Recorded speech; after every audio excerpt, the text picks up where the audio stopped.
ជាបឋមក៏សូមធ្វើការអនុញ្ញាតគ្រប់ជម្រាបសួរ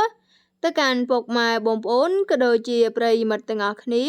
ដែលបានចូលមកទស្សនានៅតម្រុយឆ្នោតអាវងរបស់ក្រុមតម្រុយឆ្នោតអាវងយើងខ្ញុំហើយនៅថ្ងៃនេះផងដែរក៏បានយកលេខធំថ្មីទៀតហើយយកមកធ្វើការចែកជាតម្រុយឆ្នោតយួនជូនទៅកាន់ពុកម៉ែបងប្អូនទាំងអស់គ្នា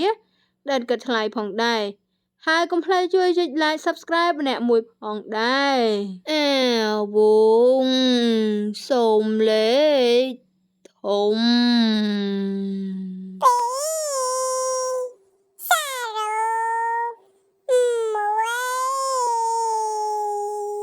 អា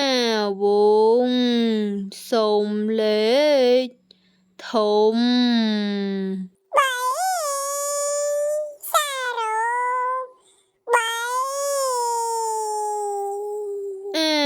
វងសូមលេខធំ